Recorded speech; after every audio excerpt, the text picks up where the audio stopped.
Bhishma, who had already anticipated this, replied, "I'm not sure if you've fully thought through this decision. This war is not something I desire. I stand for peace. Let me remind you again, I will not kill the Pandavas or their sons. However, I will destroy their soldiers, about 10,000 each day. But mark my words, I cannot promise victory. Where Krishna stands, so does righteousness, and where there is righteousness, victory follows." Bhishma paused before adding, "I also know you have great respect for Karna. If you prefer, I have no problem with him leading the army instead. Let me know your final decision." Duryodhana responded, "We ask you to lead our armies just as Kartikeya led the gods' forces. We will follow your guidance as young calves follow the lead bull. It's an honor for us to be led by the greatest warrior of this era." Bhishma accepted the role, promising, "I will crush the Pandava armies." With great celebration, war drums thundered, and the sound of conches and bugles filled the air as Bhishma was officially declared the supreme commander. Duryodhana then said to Bhishma, "You are unmatched in experience and wisdom, having seen generations of warriors. You know the strengths and weaknesses of both sides better than anyone. I ask for your honest assessment of the warriors in this battle." Bhishma replied, "Evaluating others can be subjective, but I will try to be as fair and objective as I can." He then began explaining the hierarchy of warriors in that era. First, there was the Rati, a chariot warrior, who fought from a chariot with 2 or more horses, protected by guards and led by a charioteer. These were skilled fighters who led small units of infantry. Above them was the Maharathi, a seasoned warrior commanding several Ratis.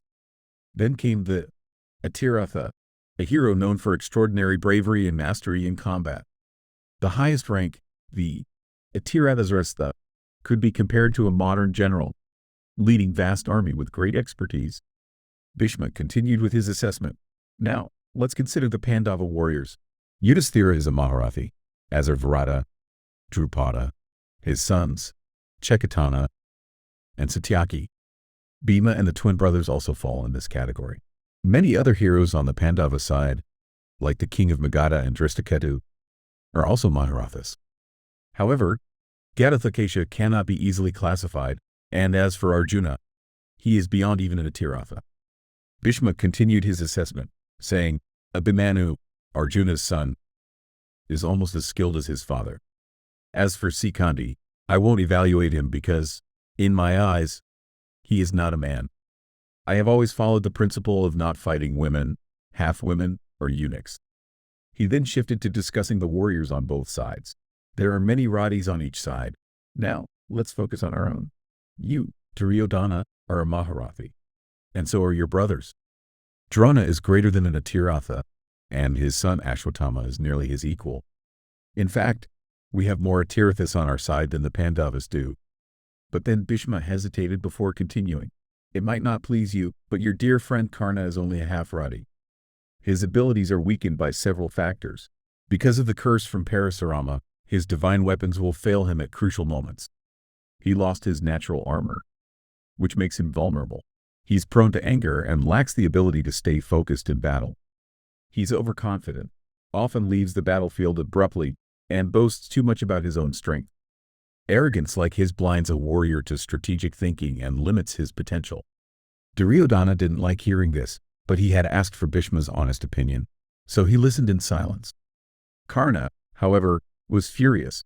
He stood up, his eyes blazing with anger, and said with a shaking voice, "Grandfather, I have never insulted you in public. Why do you hate me so much?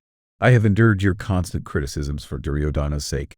Before things could escalate, Drona stepped in. Regardless of what Karna thinks of himself or what Duryodhana believes, Bhishma has simply given his evaluation. The armies aren't even prepared yet, and it's completely inappropriate for Karna to attack the commander-in-chief like this. His behavior is an unacceptable insult, and I leave the matter in Duryodhana's hands.